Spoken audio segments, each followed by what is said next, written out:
we're back. Me and Joe in his basement, and you took me here first. This is the weird part. I was just saying, you took me down here first before I saw your system, and this thing like it goes on.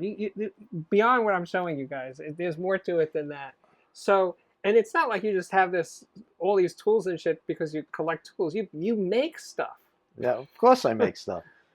I got into this basically because I was into high power rifle shooting, Uh-huh. and I did a lot of my own gunsmithing, Oh, wow. rechambering barrels and actions and all Uh-huh. that stuff. So that's what started. That's what started me. There used to be a machine shop right next door Uh-huh. years ago, and he's the guy that really got me interested in machining because I used to just walk in. I say, Phil, what are you doing? He says, I'm making parts for this museum quality clock on a big lathe. He's got these making parts. I Uh-huh. said, wow, so walking, being right next door. I should walk out of the house and walk into his the garage right next door. So when he went out, you bought a lot of his stuff. Is that what? No, I bought these from different people, Okay. but he was an amazing guy. I miss him dearly. He was one of the guys that made the first hinges for the F-16s. I mean, he made he made the the spy the U-2 spy plane. He made the parts that moved the lenses. He was the guy that actually made a lot of these Really? parts. They went to auctions. They had other Wait, was the U-2 contractors. spy plane our plane or was that the Russian plane? No, the U-2 spy That plane. was ours. That was Okay. ours. Yeah. Okay. But anyway, a lot of people that he went to bid on these jobs, the other people took the jobs and they couldn't do them because the military was no joke. They Mm. come down with surface plates, blueprints, all kinds of gauges. Mm. Everything had to be exact. Phil was one of the few people that can do all that. Wow. So that kind of like rubbed off on me. And being into guns and everything else, the machining part of it just kind of played right into it. So, and then for about 10 years down the block, there was a paintball store that me and another friend of mine were partners in. So I still have a bunch of paintball barrels. I used to make paintball gun barrels, do trigger work on these paintball guns. So it was all, you know, part of what I did. It was easy. And it was an easy transformation to start building stuff for a stereo. So it's not it's not out of line. What you see here is basically you got a Bridgeport milling machine, you got a Rockwell lathe, and then you got the big lathe over here, which I used to turn to platter. Yeah. Uh, Let's see the well. The first thing you showed me was the tone arm that you're working on this. all right, Yep. sure, come on. Yeah. Let's go over there. Sure.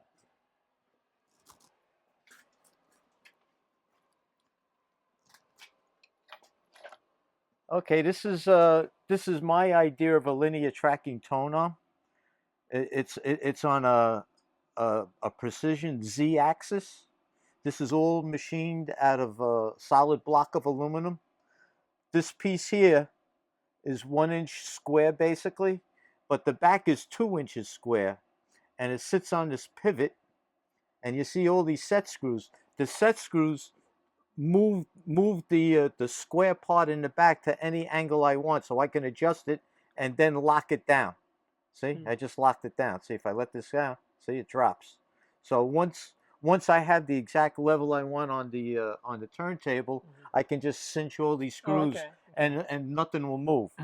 Uh, this is I'll show you Yeah, you've seen where's this that before. carriage? Oh, here's the first carriage that I made. It's all made out of magnesium. It's got jeweled bearings. And you did all this machining? Yeah, I did everything. It's got jewel bearing. It runs on tungsten carbide, 1/16 inch carbide. It's hard to see, but that's a tungsten carbide axle that goes through this aluminum hub Okay. with a tungsten carbide ring. So it makes a wheel, and you can see the jewel bearings here. Right. So these are sharpened on each side, and it goes into the jewel bearing. And you'll see that this is how it works. The cartridge would be attached to the head shell, obviously, Right. and it would go back and forth. But I decided against it because it would work. I didn't have a question whether it would work or not. I didn't like the idea that the arm was so short that that if there was any warp or any Right, and there's movement, going to be the warp. VTA, would change radically. Right. So I decided not to use this, Right. and instead I made this piece here, which is basically the same thing. It's got jewel bearings, it's got carbide rings for wheels, and it's about an 8-inch arm, and you can see it works perfectly smooth. It's got very And you very low designed the friction. whole thing. Yeah, this is my idea. I I've been going to audio shows for like 20 years, and I looked at all the designs, the Clear Audio and Sounder and some of these other linear arms, and I looked at it, and to me, I don't know. The Clear Audio obviously makes a very good product, but the Sounder at the time, they were using glass rods, and glass rods are extruded. They're not really precision. Right. Actually, I don't know that they're glass. I think they're quartz. Well, quartz. It's a glass. It's Okay. anyway. It, these run on carbide rods here. There's a pair of carbide rods that these wheels fit between, and the carbide rods are 92 and a half Rockwell, which is a diamond is 100. This is 92. A quartz rod is maybe 58 or 59 Rockwell, which is soft. And the main problem is that they're not really machined. They're extruded. They may look and feel smooth to you, but microscopically they really aren't. These rods are all polished tungsten carbide, right from the factory. So I just polish them up down to like 1,000 grit. Now you're not making this Grit. to sell it as a product. You're just making this No, for this is yourself. for me. Okay. This is for me. And this is a tungsten alloy, a machinable tungsten alloy. It's 80%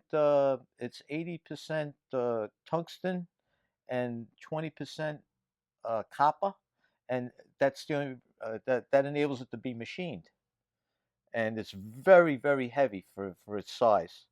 So the idea is to keep the weight as close to the center of gravity, pivot point, as possible. So I'm able to move the majority of the weight as close to the center of these rails as possible. I may even machine this back a little bit more and move it even closer, depending after when I see You how should it start fits. listening to it. Yeah. Once I start getting getting a handle on exactly how it is. This is a piece here. There's going to be a rod that attaches to this, and this is going to be the up and down lever for Okay. for the queuing. tone off, the cueing, right? Anyway, here's the I'll show you the part of the DIY Schroeder. Now I don't know any of you guys online that follow DIY audio, but if you look under analog source, you'll see there's a thread that was started by this fellow named Niffy. He's from Great Britain. Okay. Anyway, this is my copy of a Schroeder tone arm, which I don't know if any of you know, is hung by a string, and it looks like this. The string would go through the gallows over here, through this hole, and there'd be a magnet underneath here, and there's a magnet here, and it's an attraction, and it's a very strong neodymium magnet, and that's how that's your actual bearing. Wow. And I made it different than Schroeder in that my thing has like a wishing well kind of thing where you can raise and lower the string on it, and it's all made out of brass, bronze, and copper. And this is a precision arrow shaft. This is magnesium. This is all bronze and, like I said, a tungsten alloy of copper. So it'll be nice when it's all So done. have you ever done any other tone arms? No, just You these just two. started on this, right? Okay. Yeah, kind of just these two. Okay. But as you see, it's a major project just in itself. But wait, as we say in television, there's more. Wait do you guys see the turntable? Oh, okay. So this we'll is have to just come the back. beginning. Let me just put this back here.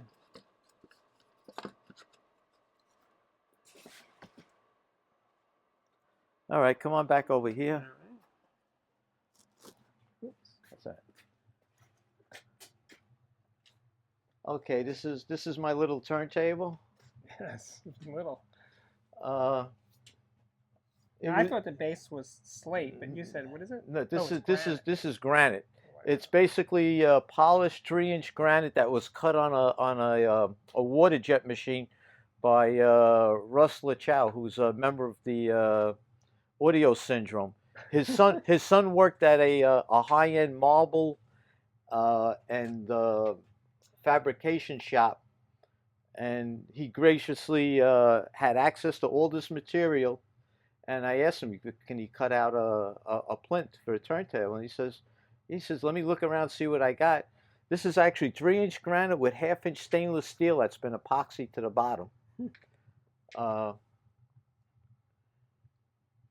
the platter is 6061 aluminum. It weighs about 55 pounds.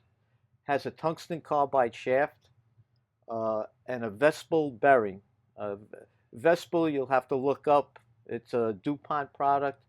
It's extremely expensive, but it has the lubrication properties of Teflon, but yet it's much harder and it's very easy to machine precision tolerances to it, and that's what this is.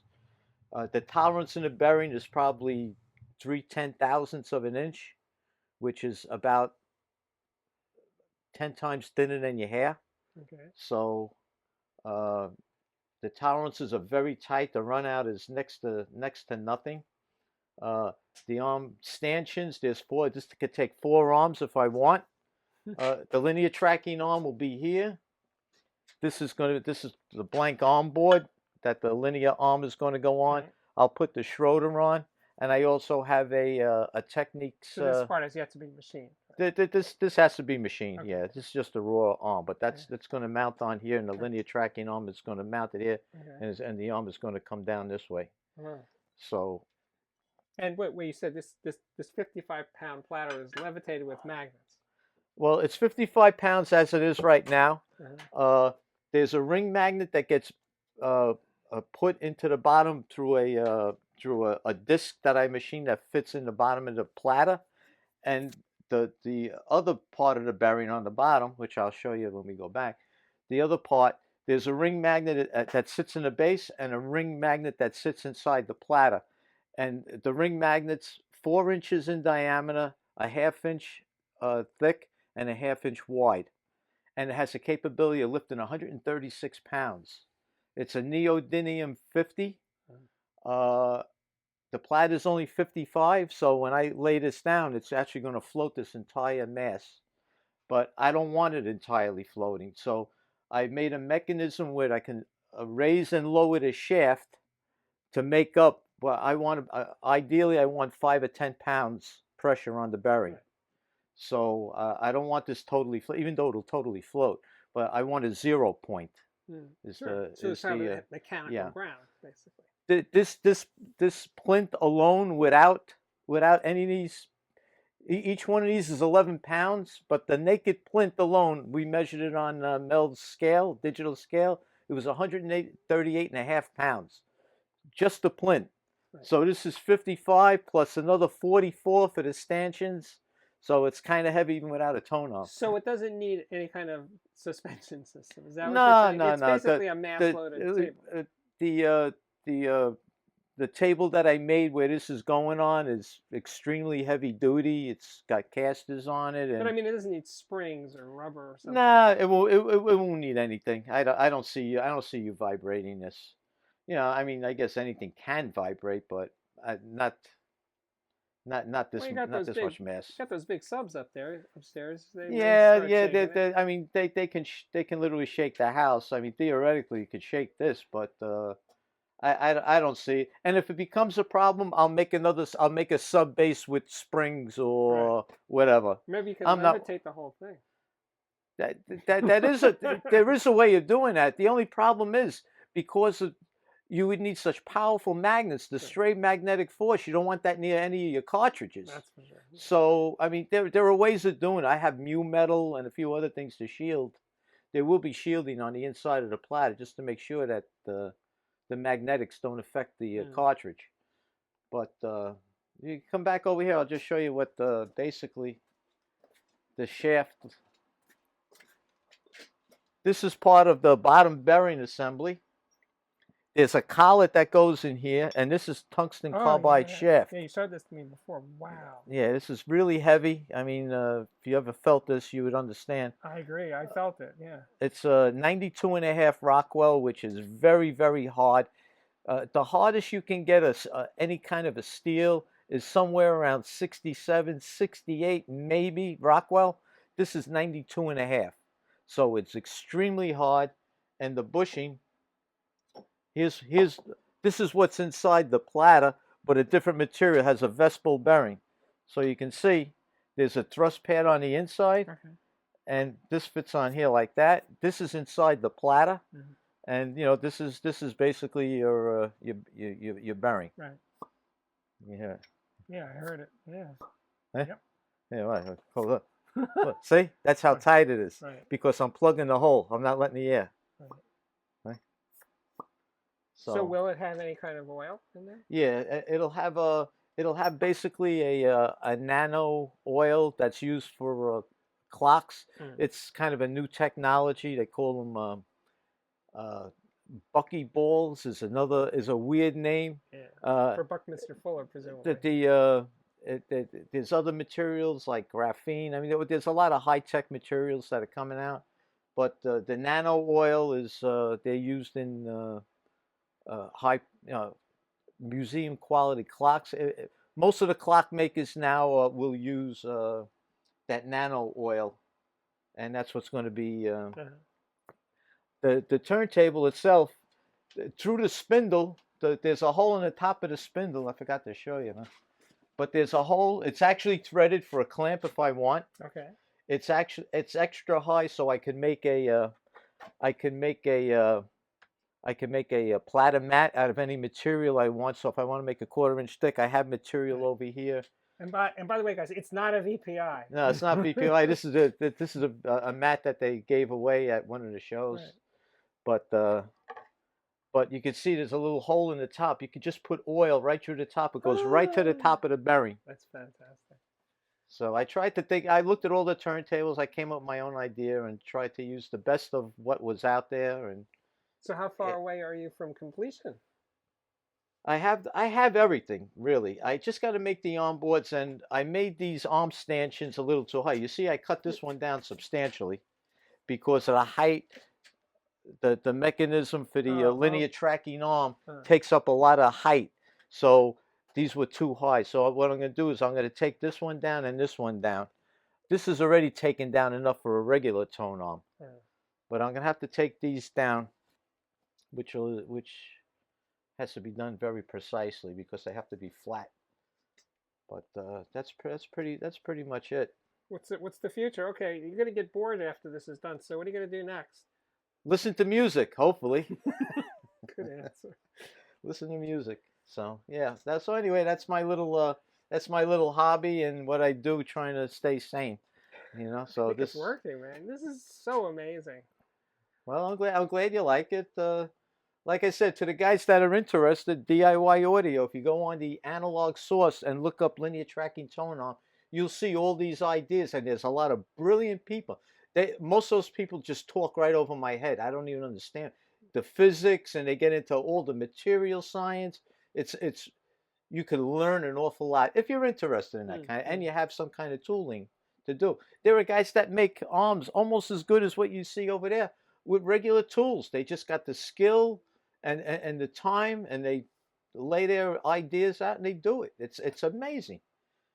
So there's a lot to be learned, and I'm happy to teach, at the same thing. Anybody wants to come over and listen to the system, okay. They could just get in touch with you or give my name. We'll figure it out. They're welcome. Yeah, right. They're welcome to come over because a lot of people have no idea what's out there. They only see pictures of things, and they don't really know what it sounds like. So anyway, you're an inspiration, Joe. Well, I try. You're in a very special category of audiophile. You really are. Yeah, the craziest of the crazy. Well, no. Instead of just buying silly, expensive stuff, you're making really cool things. So. Well, I unfortunately I'm not rich, so I had a background using tools. I tried just to apply what I knew from doing gunsmithing and work on paintball guns to, it's just a question of, changing your talent, Right. into a different topic. So that's what I did. That's beautiful. Okay. Joe, thank you. My name is Steve Guttenberg. This is the Audiophiliac Daily Show coming to you from right now from Joe's basement in Brooklyn somewhere. And thank you guys for watching. See you again real soon. Thanks, Joe. All right, you're welcome.